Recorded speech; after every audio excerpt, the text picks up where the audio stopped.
এই শব্দ আমরা সকলে শুনেছি, আর এটা সারা জীবন আমাদের সাথেই থাকে কোনো না কোনো রূপে। যখন আমরা জন্মগ্রহণ করি, চলতে শিখি, প্রথমে আমরা হামাগুড়ি দিয়ে চলি, পরে চলতে চেষ্টা করি কিন্তু পড়ে যাই। তখন আমাদের বাড়ির গুরুজনেরা আমাদের আটকান না। ওনারা মনে করেন এইভাবেই আমাদের সন্তান চলতে শিখবে, এইভাবেই তার পা আরো মজবুত হবে, যা অত্যন্ত গুরুত্বপূর্ণ। এইবার জীবনকালে যতই আমরা এগোতে থাকি, এই ব্যায়াম বিভিন্ন রূপে আমাদের সাথেই থাকে। কিন্তু আপনি কি জানেন যে এই ব্যায়ামের তাৎপর্য আসলে কি? আপনি কি জানেন এই ব্যায়ামের মর্ম আসলে কি? যখনই আমরা এই ব্যায়াম করি, আমাদের শরীরের মাংসপেশি ক্ষয় হয়। প্রথমে তা ক্ষয় হয়, তারপর আবার তা নির্মিত হয়। আরো শ্রেষ্ঠ, আরো শক্তিশালী মাংসপেশি আমরা লাভ করি। অর্থাৎ এই ব্যায়াম হলো সৃজনের বিজ্ঞান। এই ব্যায়াম আমাদের জন্য অত্যন্ত আবশ্যক। সেই জন্য জীবনে যখনই কোনো কিছু নষ্ট হয়ে যায়, চলে যায়, তখন হতাশ হয়ে পড়বেন না, তাকে পুনর্নির্মাণ করার চেষ্টা করবেন। আর এই শিক্ষা আমরা লাভ করি পাখিদের থেকে। যখনই বর্ষা হয়, ঝড় আসে, যখন পাখির বাসা ভেঙে চুরমার হয়ে যায়, তারা হার মেনে নেয় না। সে আবার অল্প অল্প করে সব খুঁজে একত্রিত করে আবার নিজের বাসা বানিয়ে তোলে, পুনরায় এক জীবনকে জন্ম দেয়, এক নতুন পরিবারকে জন্ম দেয়।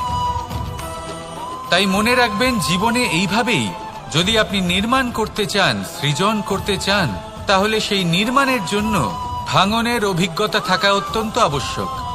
ভগ্ন বস্তুকেও সম্মান করা অত্যন্ত আবশ্যক। এই আচরণ মনে নিয়ে আসুন, মন প্রসন্ন হয়ে বলবে, রাধা রাধা।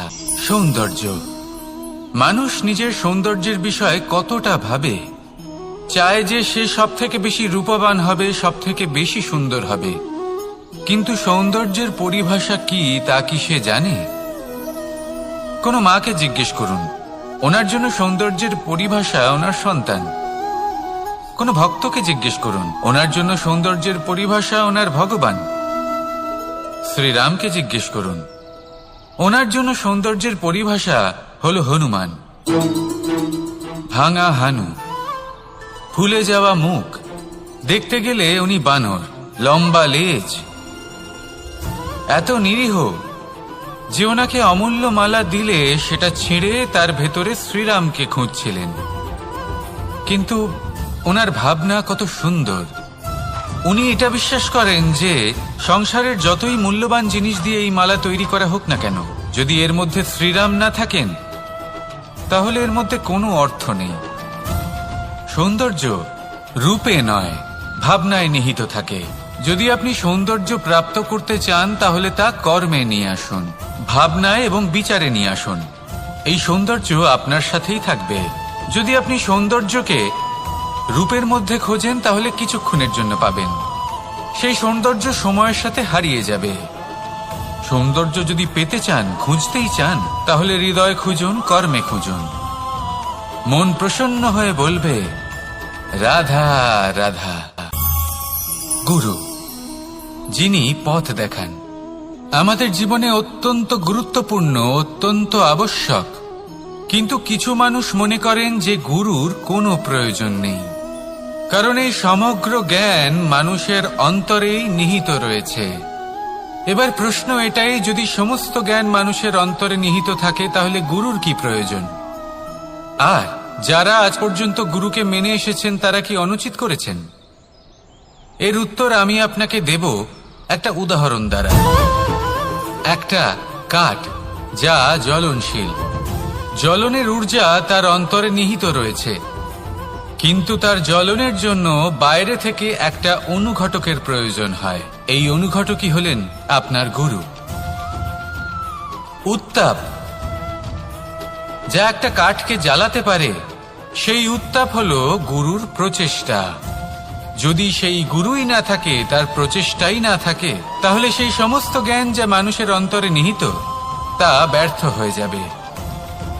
যদি আপনার সাথে আপনার গুরু থাকেন, আপনার পথ প্রদর্শন করেন, আপনার অন্তরের জ্ঞানকে বাইরে নিয়ে আসতে পারেন, তাহলে তাকে সম্মান করুন। আর আমার সাথে ভালোবেসে বলুন, রাধা রাধা। মানুষ ছোট হোক বা বড়, রাজা হোক বা দরিদ্র, সমস্ত মানুষের মধ্যে একটা সামঞ্জস্য থাকে। সমস্ত মানুষের কাছে তার প্রশংসা অত্যন্ত গুরুত্বপূর্ণ। সে খুবই প্রসন্ন হয় যদি আপনি তার প্রশংসা করেন, কিন্তু আপনি যদি তাকে এটা বলেন যে এটা তোমার ভুল ছিল, তোমার কিছু খামতি ছিল, তখন সেটা সে মানতে রাজিই থাকে না। সব মানুষ এটা শুনতে পছন্দ করে যে সে যেটা করেছে সেটাই সর্বোত্তম। এবার আমি আপনাকে একটা কথা বলি, এ হলো নিন্দা, এ হলো প্রশংসা, আর এই হলো সত্য, যা সবার থেকে উচ্চস্থানীয়। সেই জন্য মানুষ আয়না দেখে। আয়না তাকে তার সৌন্দর্য দেখায় না, তাকে দেখায় যা সত্য, যাতে মানুষ আরো সুন্দর হওয়ার চেষ্টা করতে থাকে। তাই আয়না অত্যন্ত গুরুত্বপূর্ণ সত্যকে জানার জন্য। জীবনে নিন্দুকের মাহাত্ম্য প্রশংসকের মাহাত্ম্যের থেকে অনেক বেশি। কেন? কারণ তারা আপনাকে আপনার খামতি দেখায়, আপনার ভুলগুলো বুঝিয়ে দেয়, আপনাকে একটা সুযোগ দেয় নিজেকে শুধরে নিতে, নিজেকে আরো শ্রেষ্ঠ করে তুলতে, যা প্রশংসক করতে পারে না। তাই জীবনে যদি কখনো নিন্দা করা হয়, তাকে ভালোবেসে গ্রহণ করুন, ধন্যাত্মক রূপে গ্রহণ করুন। যদি নিজেকে কোনো শিক্ষা দেওয়া সম্ভব হয় তাহলে অবশ্যই দিন। দেখবেন মন প্রসন্ন হয়ে বলবে, রাধা রাধা। মানুষ যখন কোনো শক্তি লাভ করে তখন সে নিজেকে বলশালী মনে করে। শক্তি লাভ করলেই তার মধ্যে অহংকার চলে আসে, অভিমান চলে আসে। তার কারণ হলো সে একটা সহজ কথা বুঝতেই পারে না। এই সব যা হচ্ছে সময়ের জন্য হচ্ছে। সময়ের থেকে বেশি বলশালী আর কেউ নেই। এই সময়ের জন্যই রাবণ ভক্তি দ্বারা কৈলাস পর্বত তুলে নিয়েছিলেন। আবার সেই সময়ের জন্যই, সেই কারণেই রাবণকে বধ হতে হলো। তার সাথে সাথে রাক্ষস কুলও ধ্বংস হয়েছিল এবং লঙ্কাও ভস্ম হয়ে গেছিল। দেখতে গেলে জন্ম থেকে মৃত্যু পর্যন্ত এই যে সময়, সেটাই হলো জীবন। কিন্তু তার মধ্যেও যা সময় আসে কোনো কারণেই আসে। সেই সময় আমরা যাপন করে কিছু শিখতে পারি। তাই আজ যে সময় আপনার হাতের কাছে আছে তাকে মুষ্টিবদ্ধ করে রাখুন, তাকে সামলে রাখুন, তাকে সংযত করে রাখুন, অনুভব করুন, তার থেকে কিছু শিখুন, তাকে কোনোভাবেই ব্যর্থ হতে দেবেন না। আর এটা জেনে রাখুন যে ভবিষ্যতে যা কিছু হতে পারে, যা কিছু হতে চলেছে, সেটা না আপনি জানেন আর না তা আপনার বশে রয়েছে। সেই জন্য আজ অহংকার বা অভিমান করে নিজের ভবিষ্যতের ক্ষতি করবেন না, সেই অনর্থ ঘটাবেন না। এটাই হলো সময়ের অর্থ।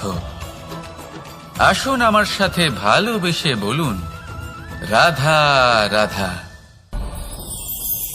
পরিকল্পনা অত্যন্ত গুরুত্বপূর্ণ, এটা আমাদের জীবনে অত্যন্ত আবশ্যক, এটা আমাদের জীবনে। কিন্তু এই পরিকল্পনা ঠিক কতটা হওয়া উচিত, অর্থাৎ এই পরিকল্পনার সম্পর্কে কতটা চিন্তা করা উচিত, কতটা ভবিষ্যতের বিষয় চিন্তা করা উচিত। এবার দূরদর্শিতা অত্যন্ত বিশিষ্ট গুণ মানব জীবনে, কিন্তু দূরদর্শিতায় এতটাও মগ্ন হওয়া উচিত নয় যে কাছের জিনিসগুলোই নজরে না পড়ে। আজকের কথা বাদ দিয়ে শুধুই ভবিষ্যৎ নিয়ে চিন্তা করা অনুচিত। এবার দেখুন, পরিকল্পনা করুন, কিন্তু তার থেকে বেশি উপভোগ করুন। এই মুহূর্ত সম্পর্কে অবগত নয়, কিন্তু ভবিষ্যতের কথা আমরা চিন্তা করতে থাকি। আমি এটা অনুভব করতে চাই, ওইটা অনুভব করতে চাই, ওই আনন্দ প্রাপ্ত করতে চাই। এটা অনুচিত। পরিকল্পনা করুন, সংযত করুন, কিন্তু আজকে, বর্তমানকে, এই মুহূর্তকে, জীবনের বাস্তবিক আনন্দ এটা, আর জীবনযাপনের সব থেকে শ্রেষ্ঠ পথও এটা। আসুন আমার সাথে ভালোবেসে বলুন, রাধা রাধা। ফাগুন পূর্ণিমাতে পালন করা হয় এই বিশেষ উৎসব, যার নাম শুনতেই রঙের কথা মনে পড়ে, মন উচ্ছ্বসিত হয়ে ওঠে। এই উৎসবের নাম হলো দোল। এমন কি বিশেষ রয়েছে এই উৎসবে যা অন্য কোনো উৎসবে নেই। ত্যাগ। নতুন কোনো রঙকে আপন করে নিতে গেলে পুরনো রঙকে ত্যাগ করে দিতে হয়।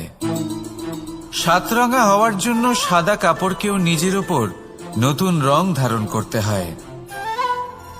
আর এই ত্যাগ একেবারেই সরল নয়। সেই জন্যই তো রং খেলার পূর্বে আমরা হোলিকা দহন করি। হোলিকার অন্ত হল, আর প্রহ্লাদ বেঁচে গেল। অর্থাৎ যা অপবিত্র ছিল, অসত্য ছিল, তার অন্ত হল, আর যে পবিত্র ছিল, যে সত্য ছিল, সে থেকে গেল। এইভাবে আপনিও আপনার মনের মধ্যে যত বিকার রয়েছে, যে বিকারের বোঝা আপনি বয়ে নিয়ে চলেন, সেই ভার হোলিকা দহনে ভস্ম করে দিন। নিজেকে হালকা বোধ করবেন, আর যখন নিজেকে হালকা বোধ করবেন, নিজে থেকেই জীবনে উন্নতি করবেন। তাই এই দোলে নিজেকে বিকার মুক্ত করুন। দোলের এই আনন্দ আরো অনেক বেড়ে যাবে, আর মন প্রসন্ন হয়ে বলবে, রাধা রাধা। এই বছর দোলে নিজের প্রিয়জনকে কোন রঙে রাঙিয়ে তুলতে চান আপনি? লাল, সবুজ, হলুদ, নীল, সাতরঙা, অনেক রং রয়েছে। আমাকে জিজ্ঞেস করলে আমি বলবো, এই বছরও ওই রঙেই খেলবো যে রং দিয়ে আমি ছোটবেলা থেকে আজ পর্যন্ত খেলে এসেছি। প্রেমের রং। প্রেমের এই রং যা হয়তো দেখা যায় না, কিন্তু যখন এই প্রেমের রং গায়ে লাগে তখন সব রঙই ভালো লাগে। প্রেম যাতে কোনো রং অশুভ মনে হয় না, সবই ভালো মনে হয়। এটা হলো সেই প্রেম যার জন্য আমি প্রেমের দেবতা হয়েছি। আর সত্যি বলতে আপনারও কিন্তু এই প্রেমের রং দিয়ে খেলা উচিত। প্রচেষ্টা করুন। আপনি এই দোলে যত খুশি রং দিয়েই খেলুন না কেন, তাতে এক বিন্দু প্রেমের রং অবশ্যই মিশিয়ে দেবেন। এই দোলের আনন্দ দ্বিগুণ হয়ে যাবে। আপনজন হোক বা পর হোক, সবার সাথে প্রেমের দোল খেলুন। সবাই কাছাকাছি আসবে, আর সবাই কাছাকাছি এলে যে ঊর্জা তৈরি হবে, সেটাই হলো দোলের আসল রং। তাই এইবার দোলে সকলকে প্রেমের রঙে রাঙিয়ে তুলুন, আর এই প্রেম ভাব নিয়েই বলুন, রাধা রাধা। কাক এবং কোকিল এই দুই হলো শ্যামল বর্ণের, কিন্তু এই দুইয়ের মধ্যে যে পার্থক্য, সেটা জানা যায় বর্ষা ঋতুতে। যখন কাক নিজের কর্কশ স্বরে কা কা করে ডাকে, আর সেখানে কোকিল নিজের প্রসিদ্ধ সুমধুর কুহু স্বরে আমাদের মন জয় করে নেয়। এবার এটা শুধু কোকিল আর কাকের সাথে নয়, বরং প্রত্যেক মানুষের সাথে হয়ে থাকে। প্রত্যেক মানুষের ব্যক্তিত্ব তার কথার আড়ালে লুকিয়ে থাকে। যদি আপনি কোনো মানুষকে জানতে চান যিনি নীরবতা পালন করে রয়েছেন, তাহলে হয়তো আপনি তাকে অন্য কিছুই ভাববেন। যদি কারোর ব্যক্তিত্ব সম্পর্কে জানতে চান, তাহলে তাকে বলতে দিন। সেই ব্যক্তির কথা শুনতে শিখুন। যদি এটা আপনি করতে পারেন, তাহলে আপনি নিজে থেকেই জানতে পেরে যাবেন যে সামনের মানুষের ব্যক্তিত্ব ঠিক কেমন। আসুন আর আমার সাথে ভালোবেসে বলুন, রাধা রাধা। এই সংসারের অন্তের, এর বিনাশের প্রারম্ভ কিভাবে হয়? কোন যোগের মাধ্যমে? কোন ভয়ানক অসুরের আগমনে? নাকি প্রকৃতির রাগের কারণে? না, এই সংসারের বিনাশের প্রারম্ভ হয় আমি থেকে। এই আমি, এই তুমি, এটা আমি করেছি, ওটা তুমি করেছো, এটা আমার, ওটা তোমার, আদি ইত্যাদি। এই ভাব যখন মনে বাসা বেঁধে নেয়, সর্বপ্রথম ঘর ভাগ হয়, তারপর বসতি, তারপর প্রাণ, আর তারপর দেশ, আর সবার শেষে সমস্ত সংসার ভাগ হয়ে যায়। আর এই ভাগ হয়ে যাওয়া শেষে মনোমালিন্যে পরিণত হয়। এখন এমত অবস্থায় কি করা যেতে পারে? কিভাবে বাঁচা যায় এই পরিস্থিতির থেকে, কিভাবে দূরে থাকা যায় এই বিনাশের থেকে? উত্তর সেই একটাই, করুণা। একে অপরের দরকারগুলি বুঝুন, একে অপরের সমস্যাগুলি বুঝুন, একে অপরের দুঃখের সাথী হয়ে দাঁড়ান, একে অপরের সুখের ভাগীদার হন। আর শেষে যখন এই আমি আমরাতে পরিণত হবে, তখন এই বিনাশ নিজে থেকেই দূরে চলে যাবে। তাহলে আমরাতে বিশ্বাস করতে শিখুন, আর আমার সাথে ভালোবেসে বলুন, রাধা রাধা। এই মুদ্রা, এবারে ভাবুন, এটাই আমাদের জীবন, জীবনের সুখ আর দুঃখ।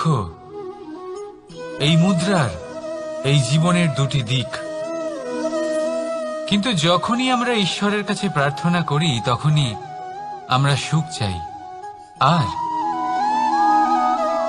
সেই সুখ আসেও।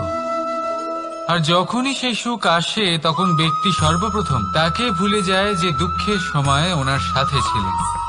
আর এমত অবস্থায় উনি সাহায্য করেন না, উনি করেন উপকার। আর এই উপকারের বদলে মানুষের থেকে উনি নিজের জন্য শ্রদ্ধা চান। আর সেই শ্রদ্ধা, সেই চাহিদার কারণে উনি নিজেকে অন্যদের থেকে শ্রেষ্ঠ, অন্যদের থেকে ভিন্ন মনে করতে বিবশ হয়ে যান। আর আলাদা হবার কারণে তার মধ্যে জেগে ওঠে অহংকার, আর সেটাই হয় তার পতনের কারণ। এবার এতে কি করা যেতে পারে? কি চাওয়া যেতে পারে ঈশ্বরের কাছে? এই প্রশ্ন অবশ্যই মনে আসে। ঈশ্বরের কাছে চান সুখ, শুধুমাত্র ততটাই যাতে অহংকার না আসে, আর দুঃখ ততটাই যাতে শ্রদ্ধা না চলে যায়। রাধা রাধা। এই সংসারে এমন কিছুই নেই যে সব সময় একই থাকবে। যা কিছু নির্মাণ হয়েছে তা একদিন অবশ্যই ভেঙে পড়বে, কিন্তু এই ভেঙে যাওয়ার বিশ্লেষণ আপনি কিভাবে করবেন তা আপনার উপরে নির্ভর করছে। ওই আকাশের দিকে তাকান, ওই মেঘ, ওটাও ভেঙে পড়ে, কিন্তু নিজে ভেঙে পড়ার সাথে বর্ষাকে তৈরি করে যায়। মাটির ডেলা অবশ্যই ভেঙে পড়ে, কিন্তু ব্যবহারযোগ্য মাটির রূপ নিয়ে। এই ধরিত্রীর বুকে কোনো এক বীজ যখন ভেঙে পড়ে, তখন ধরিত্রীর উপর এক বিশাল আকারের বৃক্ষ নির্মাণ করে। যদি জীবনে কিছু ভেঙে পড়ে, তাহলে নিরাশ হয়ে পড়বেন না, নিজের সাহস হারাবেন না। ধনাত্মক দৃষ্টিভঙ্গি দিয়ে দেখতে চেষ্টা করুন। মনে করুন, নিয়তি নিশ্চয়ই আপনার জন্য আরো ভালো কিছু ভেবে রেখেছে, যা ভবিষ্যতে আপনার প্রতীক্ষা করছে। ধনাত্মক চিন্তা ভাবনা করতে থাকুন, তারপর দেখবেন শ্রেষ্ঠ রচনা নিজেই তৈরি হবে। রাধা রাধা। চলতে থাকা, থেমে যাওয়া, বিশ্রাম নেওয়া, তারপর দম নিয়ে পুনরায় দাঁড়িয়ে পড়া, আর তারপর আবার সেই পথ চলা। এটা জীবনের অভিন্ন এক অঙ্গ, এটার থেকে আপনি পালাতে পারবেন না। কিন্তু এই অঙ্গকে আপনি নিজের জীবনে কিভাবে প্রয়োগ করবেন, কিভাবে তাকে কাজে লাগাবেন, সেই সিদ্ধান্ত আপনাকে নিতে হবে। যারা হেরে যান তারাও জীবনে থমকে যান, আবার যারা জেতেন তারাও দাঁড়িয়ে পড়েন। যারা হেরে যান তারা হাঁপিয়ে দাঁড়িয়ে পড়েন, যারা জিতে যান তারা দাঁড়িয়ে পড়েন সেই সর্বোচ্চ স্তরে পৌঁছে গিয়ে। এবার দাঁড়াতে তো আপনাকে হবেই, তা হতেই হবে। কিন্তু কখন, কিভাবে দাঁড়াবেন, ক্লান্ত হয়ে নাকি সর্বোচ্চ স্তরে পৌঁছে গিয়ে, সেই সিদ্ধান্ত আপনার। অবশ্যই দাঁড়িয়ে পড়ুন, কিন্তু ক্লান্ত হয়ে নয়, কারণ আপনাকে পুনরায় দাঁড়িয়ে পড়তে হবে, পুনরায় যাত্রাপথে এগোতে হবে এবং সর্বোচ্চ স্তরে পৌঁছতেই হবে। রাধা রাধা। স্বপ্ন, আমরা জীবনে স্বপ্ন দেখতে থাকি, সেটা পূরণ করার পূর্ণ প্রয়াস করে থাকি। কিন্তু এই স্বপ্ন পূরণ না হওয়ার পরিস্থিতিতে আমরা ভেঙে পড়ি, ছিন্ন বিচ্ছিন্ন হই, আর তারপরেই বোঝা আমরা আগামী প্রজন্মের ওপর রীতিমতো চাপিয়ে দিই। আমরা এটাই মনে করি যে আমরা যেটা হতে পারিনি সেটা আমাদের সন্তান অবশ্যই হবে। আমরা যা কখনো পাইনি আমাদের সন্তান অবশ্যই তা পাবে। এটা যে অনুচিত সেটা আমরা ভাবি না, কিন্তু এটা ভুল। আর এই ভুল আমরা সকলেই করে থাকি। সন্তান প্রকৃতি আর পরমাত্মার আশীর্বাদ। ওদের ভেতরে তাদের নিজের একটা অস্তিত্ব লুকিয়ে থাকে, সেটা মন। রাধা রাধা। এই পুকুর দেখছেন আপনি? পুকুরের জল কখনো প্রবাহিত হয় না, একই স্থানে জমে থাকে। আর সেই কারণে কিছুদিন পর ময়লা হতে শুরু করে। কিন্তু তাও আমরা একে ত্যাগ করি না, আমরা তবুও একে পুজো করি। শুধুমাত্র এই কারণে নয় যে অতীতে সে আমাদের তৃষ্ণা মিটিয়েছে, কিন্তু এই কারণেও যে যদিও বা সে ভবিষ্যতে আমাদের তৃষ্ণা না মেটায়, কিন্তু প্রয়োজন হলে আগুন অবশ্যই নেভাতে পারে। ঠিক সেই রকমই হয় আমাদের সম্পর্ক। সম্পর্ক যা আমরা বহু বছর পরিশ্রম করে তৈরি করি, যে দরকার পড়লে আমাদের সহায়ক হয় কোনো না কোনোভাবে। সেই জন্য সম্মান করতে শিখুন এই সম্পর্কগুলিকে। শিখুন এই সম্পর্কগুলিকে অটুট রাখতে। কথায় কথায় এই সম্পর্কগুলিকে ভেঙে দিতে শিখবেন না। রাধা রাধা। বিষ, এই শব্দটা শুনলেই মনে অনেক কল্পনা জন্ম নেয়। কল্পনা অসহ্যকর তিক্ততা, কল্পনা অত্যন্ত বেদনাদায়ক মৃত্যু। এবার যদি আপনাকে জিজ্ঞেস করা হয় যে সবচেয়ে বিষাক্ত বিষ কোনটা, তাহলে আপনি কি বলবেন? কেউ বলবে সর্পের বিষ, কেউ বলবে কাঁকড়া বিছের, কেউ বলবে কালকিউটের বিষ। কিন্তু না, এই সমস্ত রকম বিষ সেই বিষের সামনে টিকতে পারবে না যাকে আমরা বলে থাকি কানের মধ্যে ঢালা বিষ। শুনতে অত্যন্ত মিষ্টি, কিন্তু তিক্ততায় অত্যন্ত বিষাক্ত। পেটের মধ্যে যাওয়া এই বিষ শুধুমাত্র একটি মানুষের মৃত্যুর কারণ হয়, কেবল একটি। কিন্তু কানের মধ্যে ঢালা এই বিষ একাধিক সম্পর্কের নাশ করতে পারে। আর এটাতে সেই ব্যক্তির ভুল নেই যে আপনার কানে বিষ ভরেছে। আপনি তাকে দোষ দিতে পারেন না। এখানে দোষ আপনার নিজের, যে এই বিষকে আপনি নিজের উপরে প্রভাব ফেলতে দিয়েছেন। এই বিষকে সুযোগ দিয়েছেন আপনার ক্ষতি করতে। এটা আপনার ভুল। সেই জন্য কুমন্ত্রণায় কখনো কান দেবেন না। আপনার মনে ভালোবাসার দৃঢ়তা জাগিয়ে তুলুন আর নষ্ট করে দিন এই সংসারের সমস্ত বিষের প্রভাবকে। রাধা রাধা। জীবন, আমাদের এই জীবন, সুখ আর দুঃখ, এই দুইয়ের মিশ্রণ। এদের সংমিশ্রণই জীবনের ভারসাম্য বজায় রাখে। এখন এই সুখ, সুখ এমন এক বস্তু যাকে সবাই খুঁজে চলেছে। দুঃখ এমন এক অনুভূতি যা সবার কাছে আছে। আমাদের প্রত্যেকের জীবনে সুখ আর দুঃখ আসতে থাকবে আর যেতেও থাকবে। এটা অবশ্যই জীবনে থাকবে, কিন্তু সফলতা এটা সবার জীবনে আসে না। কেন? কারণ এই সফলতা সুখ আর দুঃখের দ্বারা প্রাপ্ত হয় না। সফলতা প্রাপ্ত হয় নিজের উপরে বিশ্বাস করতে থাকলে। আকাশের ওই সূর্যকে দেখুন, সূর্যের বিশ্বাস আছে নিজের উপর যে সে সমস্ত জগৎকে আলোকিত করতে পারবে। নিজের প্রথম রশ্মি দিয়ে অন্ধকারকে দূর করতে পারবে। সূর্য এই বিশ্বাস নিয়েই আসে আর কিছুক্ষণের মধ্যেই সমস্ত সংসার থেকে অন্ধকারকে বিনাশ করে ফেলে সে। তাহলে মনে রাখবেন, এই সুখের আভাস, এই দুঃখের অনুভূতি আসতেও থাকবে আর যেতেও থাকবে। শুধু নিজের উপরে বিশ্বাস রাখুন, তারপর দেখবেন এই সফলতা আপনার দাস হয়ে থাকবে।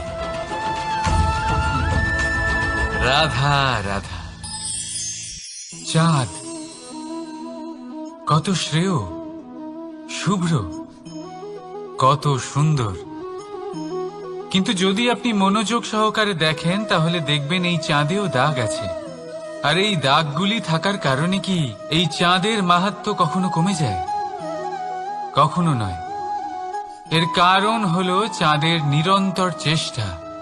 একবার এই আকাশে দেখুন, এই অন্ধকার সবসময় চেষ্টা করে চাঁদকে ঢেকে দেওয়া, কিন্তু এই চাঁদ সবসময় এই অন্ধকারের সাথে লড়াই করতে থাকে। অমাবস্যা থেকে শুরু করে চাঁদের এই যাত্রা পূর্ণিমা অবধি পৌঁছেই যায়। আর তাই এই চাঁদের পুজো করা হয়, এই কারণে এই চাঁদকে মাহাত্ম্য দেওয়া হয়। এইভাবেই যদি আপনার মধ্যে কোনো দোষ থাকে, কোনো খারাপ কিছু থাকে, তাহলে সেটা কোনো বড় ব্যাপার নয়। চেষ্টা করুন সেটাকে শুধরে নেওয়ার, কিন্তু সেই কারণে নিজেকে খারাপ মনে করা এটা অনুচিত। নিজের ভুলগুলো, নিজের দোষগুলো, নিজের খারাপ দিকের কথা ভুলে আপনি এই সংসারের ভালোর দিকে প্রস্থান করেই দেখুন না। আপনি দেখবেন আপনার অন্তরের তেজ ঠিকরে বেরোচ্ছে। রাধা রাধা। এই পিঁপড়েদের দেখছেন আপনি? সবাই একই রকমের। এদের মধ্যে তফাৎ খুঁজে বার করা অসম্ভব। মনে হয় যেন ওদের আলাদা আলাদা অস্তিত্বই নেই। কিন্তু যদি আপনি মন দিয়ে দেখেন তাহলে দেখবেন প্রতিটা পিঁপড়ের আলাদা কাজ নির্ধারিত, তাদের আলাদা অস্তিত্ব আছে। কেউ বাড়ি বানানোর জন্য মাটি সংগ্রহ করতে পটু, কেউ ঢিপি বানাতে পটু, কেউ খাবার খোঁজায় পটু, আবার কেউ সেই খাবার আনায় পটু। ঠিক সেরকমই হয় মানুষেরা। মনে হতেই পারে সবাই একই রকম, কিন্তু প্রতিটা মানুষের ব্যক্তিত্ব, প্রতিটা মানুষের অস্তিত্ব ভিন্ন হয়। আর সত্যি কথা বলতে কি, প্রতিটা মানুষের ভিন্নতাই আমাদের প্রগতির দিকে নিয়ে যায়। ভাবুন, যদি আপনাকে কারোর সাথে হাত মিলিয়ে চলতে হয়, তাহলে আপনাকে আপনার সোজা হাত তার উল্টো হাতে ধরে এগোতে হবে। এটাই সৃষ্টিকর্তার সৃষ্টির নিয়ম। ভিন্নতা, এই ভিন্নতাকে আশীর্বাদ ভেবে চলুন, এতে কোনো খারাপ নেই। রাধা রাধা। দাদা আমাকে বহুবার জিজ্ঞেস করেন যে কানাই, তুমি রাধার সাথে এই সংসারকে প্রেম শেখাতে এসেছো, তাহলে কেন তুমি রাধাকে এত বিরক্ত করো? কেন ও তোমাকে বিরক্ত করে? কেন এই ঝগড়াঝাটি হয়? কেন এই টানাপোড়েন চলে? এবার এটার উত্তর আমি কিছুটা এইভাবে দিতে চাই। পিঁপড়ে সেই বাড়িতেই প্রবেশ করে যেখানে মধু উপস্থিত আছে। যদি আপনার বাড়িতে মধু থাকে, কোনো মিষ্টি জিনিস থাকে, মিষ্টত্ব থাকে, তাহলে পিঁপড়ে সেখানে অবশ্যই প্রবেশ করবে। ঠিক এইরকমই হয় আমাদের সম্পর্ক। এর মধ্যে ছোটখাটো ঝগড়াঝাটি, টানাপোড়েন, রাগ করা, মন ভাঙানো, এই সব তো চলতেই থাকে। বিশেষ করে সেই সম্পর্কগুলিতে যেখানে মিষ্টত্ব আছে। মনে রাখবেন, যেই সম্পর্কে কোনো খুনসুটি নেই, রাগ করা, মান ভাঙানো নেই, কোনো ছোটখাটো ঝগড়াঝাটি নেই, সেই সম্পর্ক শুধুমাত্র মস্তিষ্ক দিয়ে পালন করা হচ্ছে, মন থেকে নয়। তাই মন থেকে ভালোবাসতে শিখুন। আর এই ছোটখাটো ঝগড়াঝাটির, এই অম্ল মধুর খুনসুটির আনন্দ উপভোগ করুন, কারণ এতেও ভালোবাসা আছে।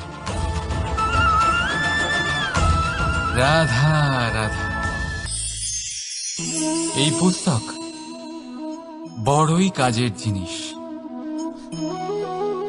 কাহিনী হোক, কবিতা হোক, স্মৃতি হোক, এতে যাই লিখে দেবেন তা ভবিষ্যতের পুঁজি হয়ে যাবে। কিন্তু যদি কখনো এমন হয় যে এই পুস্তক ময়লা হয়ে যায়, বা যদি কোনো পাতায় আপনি ভুল করে কালি ফেলে দেন, বা কোনো বাক্য লিখতে গিয়ে আপনি ভুল করে ফেলেন, তাহলে আপনি কি করেন? সেই পুস্তক কি আপনি তুলে ফেলে দেন? না, তাই তো। শুধু একটা পাতা ছিঁড়ে ফেলেন যাতে সেই পুস্তক সঠিক থাকে, সুন্দর হয়ে ওঠে। এই পুস্তকের মতোই হয় আমাদের সম্পর্ক। তার সেই এক পাতা, একটা ভুল। তাই যে কোনো সম্পর্কে যদি কারোর কোনো ভুল হয়ে গিয়ে থাকে, তাহলে সেই ভুলকে সম্পর্ক থেকে দূরে করা সঠিক হবে। সেই ভুলকে ভুলে যাওয়াই সঠিক হবে। সেই সম্পর্ক ভাঙা নয়, সেই সম্পর্ক সামলে রাখুন। কারণ ভুল তো সবার দ্বারা হয়। যদি এরকম করেন, তবেই জীবনরূপী পুস্তক আরো সুন্দর হয়ে উঠবে। একে অপরকে ক্ষমা করতে শিখুন। একে অপরের ভুলকে ভুলে যেতে শিখুন।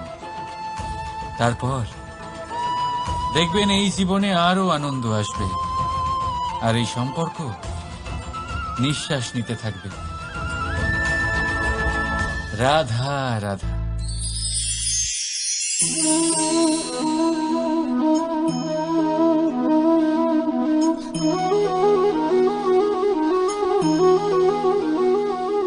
আমার এই ছায়া দেখতে পাচ্ছেন আপনি? প্রকাশের স্রোত যখন মধুর আর দূরে থাকে, তখন এই ছায়া লম্বা হয়ে যায়। কিন্তু যেই প্রকাশের স্রোত মাথার উপরে চলে আসে, এই ছায়ার আকার ক্রমশ ছোট হতে থাকে, আর অন্ধকারে তো এই ছায়া বিলুপ্ত হয়ে যায়। কিছুটা এরকমই হয় আমাদের অহংকার। সুখের আগমন হলে, বৈভবের উপলব্ধিতে এটা বাড়তে থাকে। কিন্তু যেই সংকটের তাপ বেড়ে ওঠে, অহংকার ছোট হতে থাকে। আর যখন সংকটের এই অন্ধকার আমাদের চারিদিক থেকে ঘিরে ধরে, তখন এই অহংকার আমাদের ছায়ার মতোই বিলুপ্ত হয়ে যায়। কেউ নয়, এই আত্মসম্মান নয়, এ হলো অহংকার। আর অহংকার আর কিছুই নয়, শুধু পতনের দিকে প্রথম পদক্ষেপ। আর এই জীবনে পতনের দিকে নয়, প্রেমের দিকে এগিয়ে যান। আর আমার সাথে ভালোবেসে বলুন, রাধা রাধা। আপনি কি কখনো ফলে ফুলে পরিপূর্ণ বৃক্ষ দেখেছেন? তার ডালগুলো কিরকম স্বাধীনভাবে বেড়ে ওঠে।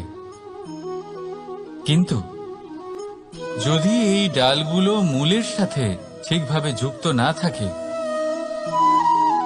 সেই বৃক্ষের মূলগুলি গভীর না হয়, তাহলে কি হবে? তাহলে কি সে সেই সব সুবিধা পাবে? কখনোই নয়। সেই বৃক্ষের ডাল পড়ে যাবে, সেই বৃক্ষ ভূমিষ্ঠ হয়ে যাবে। ঠিক সেইভাবেই চিন্তা ভাবনার স্বাধীনতার আনন্দ আপনি তখনই আস্বাদন করবেন যখন আপনার শিক্ষা গভীর হবে। তাই স্বাধীন থাকুন দৃষ্টিভঙ্গিতে, কিন্তু যুক্ত থাকুন শিক্ষার সাথে। রাধা রাধা। মানুষ তার জীবনে দুই ধরনের পরিস্থিতিকে খুব ভয় পায়। এক, কোনো কারণবশত কারোর সামনে নত হওয়া। দুই, কোনো কারণে নিজের চরিত্র থেকে, নিজের মূল্যবোধ থেকে বিচ্যুত হওয়া। এবার কেন হয় এরকম যে কথায় কথায় কারোর সামনে নত হতে হয়? কেন বারংবার নিজের চরিত্র থেকে চ্যুত হতে হয়? এরকম কেন হয়? এটা তখনই হয় যখন আমাদের শিক্ষা এবং মূল্যবোধের অভাব থাকে। যদি মানুষের মধ্যে প্রকৃত শিক্ষা থাকে তাহলে এই সংসারে কোনো সময় এবং কারোর সামনেই নত হওয়ার কোনো প্রয়োজন নেই। যদি মানুষের মধ্যে মূল্যবোধ থাকে তাহলে তাকে নিজের মূল্যবোধ বা চরিত্র থেকে বিচ্যুত হতে হয় না, তা সে যাই হয়ে যাক না কেন। কোনো বালককে যদি জন্ম থেকেই সুশিক্ষার অধিকারী করা হয়, শিক্ষিত করা হয়, মূল্যবোধের অধিকারী করা হয়, তবে সে এই সংসারে এমন কর্ম করবে যাতে সে নিজেকে, নিজের পরিবারকে, সমগ্র সমাজকে গর্বিত করতে পারে। শিক্ষা লাভ করুন, মূল্যবোধ লাভ করুন এবং আমার সাথে ভালোবেসে বলুন, রাধা রাধা। এই সংসারে কোনো বস্তু হোক বা ব্যক্তি হোক, তার একার গুরুত্ব কিন্তু খুব বেশি নয়। একটা উদাহরণ হিসেবে বৃষ্টির ফোঁটাকে ভেবে দেখুন। যদি একটি বৃষ্টির ফোঁটা হয় তাহলে তার খুব বেশি গুরুত্ব থাকে না, কিন্তু যখন সহস্র বৃষ্টির ফোঁটা মেঘের মধ্যে দিয়ে ঝরে পড়ে তখন সেটা বর্ষার রূপ ধারণ করে। সেই বর্ষা যা এই প্রকৃতিকে শান্ত করে। সেইভাবেই পাথরের ছোট টুকরো, তার খুব বেশি গুরুত্ব থাকে না, কিন্তু যখন অসংখ্য পাথরের টুকরো একত্রিত হয় তখন তা পর্বতের আকার ধারণ করে। সেইভাবেই কিছু মানুষ যখন একত্রিত হন তখন তৈরি হয় পরিবার, কিছু পরিবার যখন একত্রিত হয় তখন তৈরি হয় সমাজ, যখন অনেক সংখ্যক সমাজ একত্রিত হয় তখন তৈরি হয় রাজ্য। এবার এই রাজ্যের সবথেকে গুরুত্বপূর্ণ ব্যক্তি হতে পারেন রাজা, কিন্তু তাও সেই রাজা একা কিছু করতে পারেন না। যুদ্ধ লড়ার সময় তারও নিজের সৈন্যদলকে প্রয়োজন পড়ে। কিন্তু এই সংসারে এমন একজন ব্যক্তি আছেন যিনি একাই সব কাজ করতে থাকেন, এবং সেই ব্যক্তি হলেন মা। আমাদের জীবনে একজন পিতার ভূমিকা কিন্তু নিঃসন্দেহে অমূল্য, কিন্তু আমাদের সকলের জীবনে যে ভূমিকা একজন মায়ের তা অন্য কারোর থাকে না। একজন মা একাই সন্তানকে বড় করতে পারেন, সংস্কারী করে তুলতে পারেন, তার জন্য পরিশ্রম করেন। আর এত কিছু কাজ করার পরেও তার কাজের জন্য তিনি প্রশংসা অবশ্য পান না। উল্টে যদি সেই সন্তান অনুচিত পথে চালিত হয়, অনুচিত কর্ম করে, তখন সেই মাকেই অপবাদের পাত্র হয়ে উঠতে হয়। আমাদের জীবনে মায়ের যোগদান কতটা সেটা বুঝুন। আপনাকে বড় করে তোলার জন্য উনি কতটা পরিশ্রম করেছেন সেটা বুঝুন। আজ থেকে, এখন থেকে, এই মুহূর্ত থেকে মাকে সম্মান করতে শিখুন। যখন সময় পাবেন, যখন সুযোগ হবে, তখন তার প্রশংসা করুন, ওনারও ভালো লাগবে। আর মায়ের এই মমতার জন্য, তার এই ভূমিকার জন্য আসুন সবাই মিলে আমরা তাকে প্রণাম করি, আর সকলে মিলে ভালোবেসে বলি, রাধা রাধা।